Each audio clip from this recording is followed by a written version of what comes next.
देखो बच्चों, इस क्वेश्चन में क्या कहा गया है, अल्फा और बीटा 0 से π/2 के बीच में है, यानी कि फर्स्ट क्वाड्रेंट में है, पॉजिटिव होगी सारी वैल्यू। और ये एक इक्वेशन आपको गिवन है ना, ये इक्वेशन गिवन है।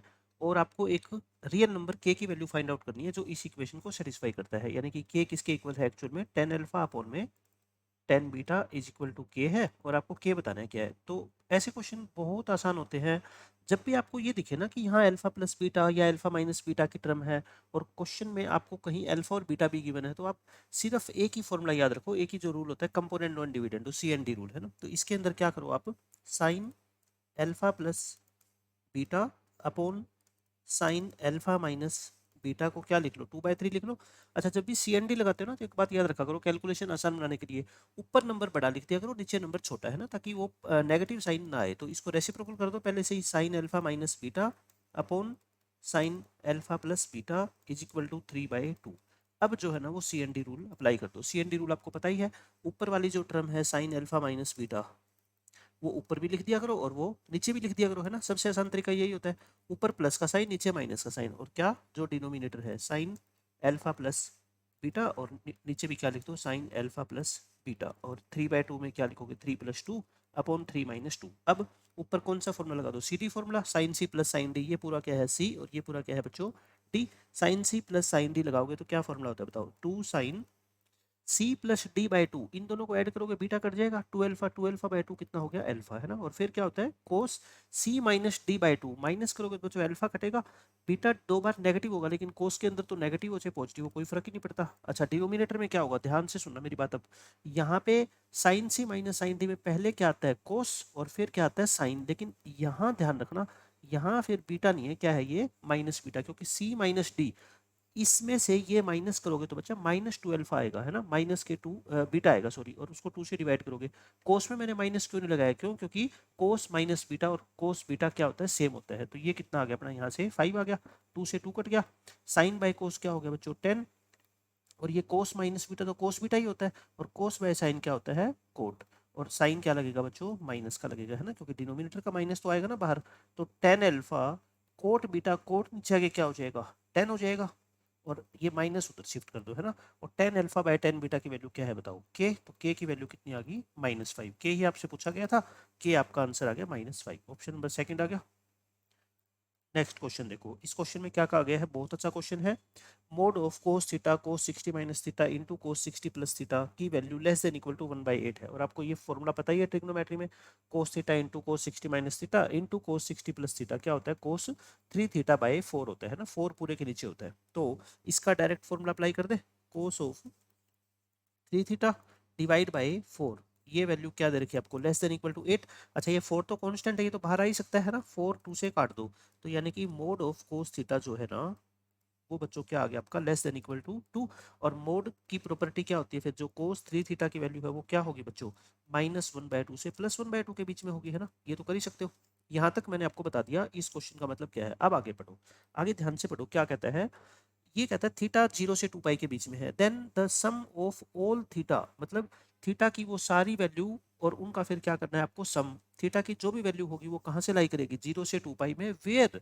अच्छा, कौन से थीटा, मतलब आप अब ये पूछोगे मेरे से, सर थीटा की वैल्यू निकालेंगे हम 0 से 2 पाई के बीच में, बट वो किस कंडीशन को सेटिस्फाई करेगी थीटा की वैल्यू, उसके लिए आपको दे रखा है where cos 3 theta attains its maximum value. कहने का मतलब ये है, थीटा की वो सारी वैल्यू बताओ जो एक तो 0 और 2 पाई तक हो, है ना, इसके बाहर ना हो, और एक कहाँ पे, जहाँ पे कोस 3 थीटा की वैल्यू क्या हो जाए, मैक्सिमम हो जाए। और कोस 3 थीटा की रेंज तो हमने निकाल ही ली, ये -1/2 से 1/2 के बीच में है ना।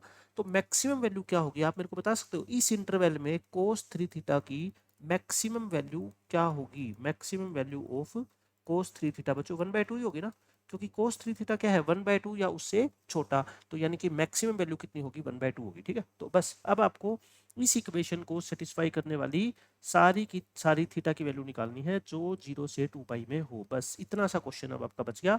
और फिर जो भी वैल्यू आएगी उन सबको क्या कर देंगे, हम ऐड कर देंगे, और हमारा क्या आएगा, आंसर आएगा, ठीक है। अब ध्यान से सुनना मेरी बात, cos 3 theta is equal to half, तो जनरल सॉल्यूशन तो आपको निकालने आता ही है ना।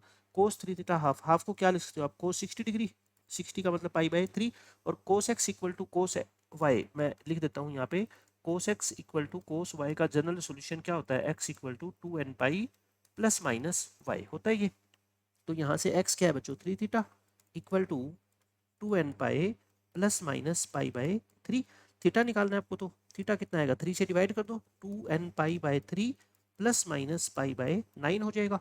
एलसीएम लेके सिंप्लीफाई कर लो है ना, ये कितना हो जाएगा 3 6n पाई प्लस माइनस पाई, यानी कि थीटा की वैल्यू मैंने ये आपको निकाल के दिखा दी बिल्कुल इजी फॉर्मेट के अंदर। अब आपका काम क्या है कि थीटा की वो सारी की सारी वैल्यू निकाल लो। मैं नेक्स्ट पेज पे कर देता हूँ।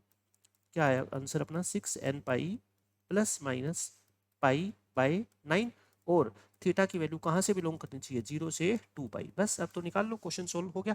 अब n को क्या पुट करो आप 0, n को 0 पुट करोगे तो आप मेरे को बताओ बच्चों क्या आएगा, ये तो 0 हो जाएगा। अच्छा प्लस का साइन लोगे कि माइनस का साइन, आप कहोगे सर प्लस का, क्यों, क्योंकि नेगेटिव साइन लोगे तो नेगेटिव वैल्यू आ जाएगी ना, और नेगेटिव वैल्यू तो इसको सेटिस्फाई नहीं करेगी। यानी कि ये क्या आ गया आपका pi by 9। Pi by 9 acceptable है क्योंकि वो 0 से 2 पाई के बीच में है। पाई कितना होता है 180, 180 को 9 से डिवाइड करो कितना आएगा 20, 20 तो है ही ना। n को 1 पुट करो, n को 1 पुट करोगे तो बच्चों कितना आएगा देखो 6 पाई प्लस माइनस पाई बाय 9। तो एक बार प्लस का साइन लोगे तो कितना आएगा 7 पाई, और माइनस का साइन लोगे तो क्या आएगा 5 पाई। अच्छा ये दोनों की दोनों वैल्यू है ना इस इंटरवल में। 2 पाई कितना होता है बच्चों, पाई होता है 180, 360, तो ये 360 तो छोटी है ना, ये है।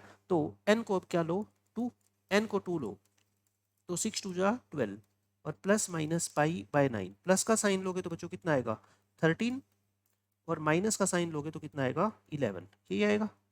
अच्छा अब देख लो कौन कौन सी वैल्यू सेटिस्फाई करेगी, दोनों ही करेगी, क्योंकि देखो 2 पाई बाय 2 पाई कितना होता है, ये डिनोमिनेटर सबका 9 है ना, आप इसको भी क्या कर लो ऊपर भी 9 से मल्टीप्लाई कर दो ताकि सोचना आसान हो जाए है ना।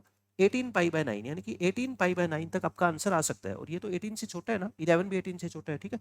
एन को क्या पुट करो 3 पुट करो, एन को 3 पुट करोगे 6 3 जा 18 प्लस माइनस पाई बाय 9। अब देखो प्लस का साइन लोगे तो 19 पाई बाय 9 आ जाएगा, और माइनस का साइन लोगे तो 17 पाई बाय 9 आ जाएगा। बट ये तो वैल्यू बच्चों रिजेक्ट करनी पड़ेगी ना, क्योंकि ऊपर क्या आता है लास्ट में 18 आ सकता है ना, तो बस इसके आगे आप लोगे ना n को 4 लोगे तो वैल्यू बड़ी होती जाएगी, वो 2 पाई से बड़ी हो जाएगी, ठीक है।